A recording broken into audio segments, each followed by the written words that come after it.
right, what you see on the table there are all mud fossils, and they're creature body parts that break along fascia, the lines of the fascia that coat the organs and the muscles and the bones and all that stuff, and they were preserved in mud. Now they've been DNA tested. There's 3 DNA tests of things that are right on that table. There's 7 CAT scans. The chemistry's been reproduced. It's a done deal.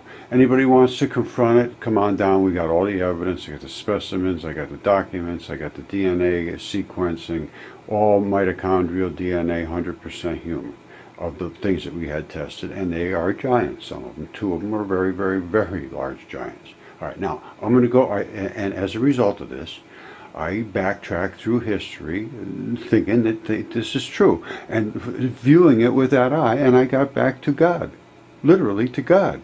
And I'm going to tell you exactly how it works, and it'll blow your mind, but I literally got back to God and Jesus and the original creation of the earth. All right, here I'm going to back it right up to God, and it's crazy, but this is what it is.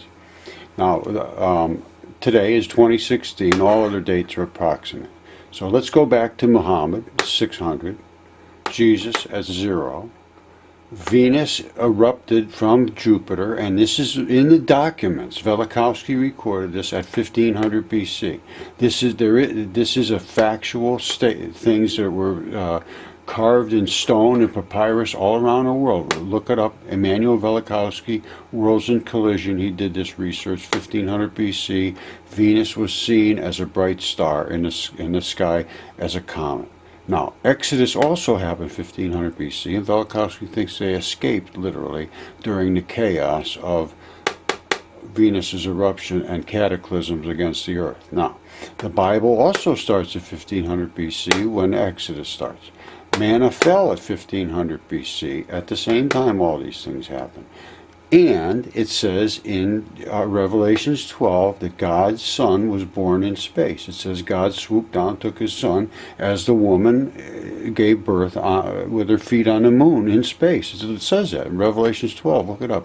That would have been 1500 BC because Jesus claimed literally it was his body that was the manna that fell from space.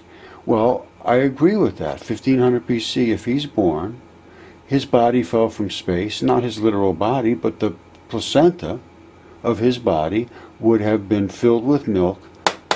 Manna is dried milk that fell and rained as pellets. If you can come with milk out of the sky for any other reason, and it all happened at the exact same time, it's recorded in the Bible, Jesus said it was his body, I'm going with that. Now, the flood happened at 2300 BC, that's 4,300 years ago. God started the earth and the creation, which is also wrong and it's also right, at 6,000 years ago. Well, God got here at 6,000 years ago, and that's when they say the earth was started. Well, that's not correct. That's wrong. The Sumerian kings list goes back 450,000 years. But hold on, Christian people, you're going to be happy about this 6,000 years thing in the end. No. Sumerian kings list goes back 450,000 years. Gaia, the earliest recorded information about our earth, says it was the Mother Earth. It was literally the mother of our earth, and it gave birth to the sea and the land. Gaia is the essence of earth, the mother. She's the literal mother, had literal sex with the sky and gave birth to the literal sea and sand, the land. I mean, that's what it says in the old statements, and that's what I'm saying. No. From then, what happened? All of these kids that she gave birth to that were in the earth, and from there was the Titans and the Olympians and so forth. They just became violent as hell. From day one, they just fought like crazy. And they were like gods, demigods, or whatever you want to call them. They fought each other. Gaia was the goddess of earth. And now, in my opinion, these gods were the offspring, just as Venus is the offspring of Jupiter. I mean, of Jupiter, Venus is. Now, that fall out of the way, you can still see it. All right.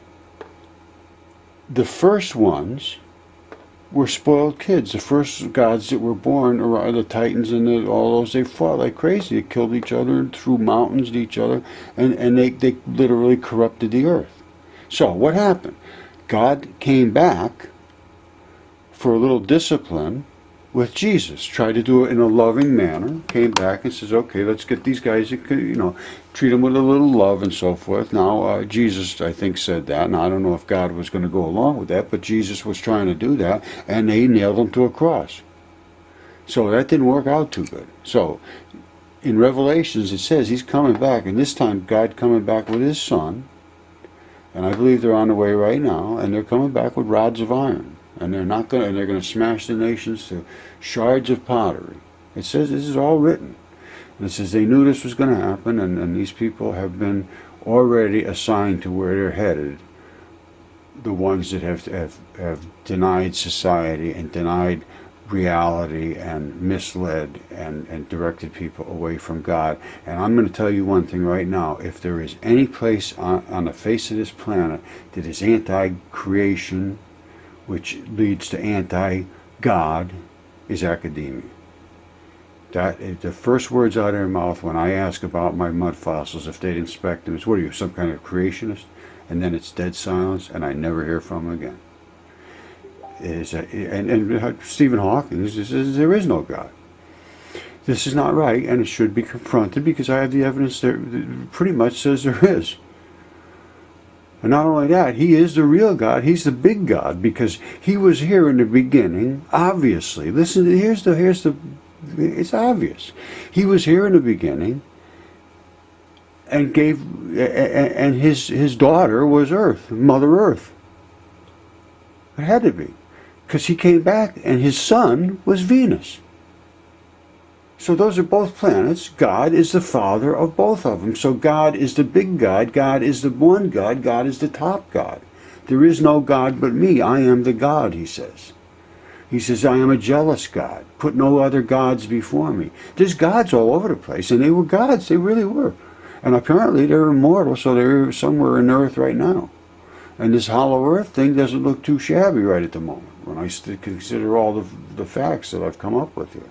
And there is statements from people that are very credible sounding to me, that these people are, immortal people are living inside the earth. I don't know. It's all, but it was all written this way, and it's all been considered silly. But I think I made a case for this. You show me how manna fell out of the sky, and every one of these things happened exactly at that point in time. And Jesus said, and they thought he was nuts. Nobody's ever believed it.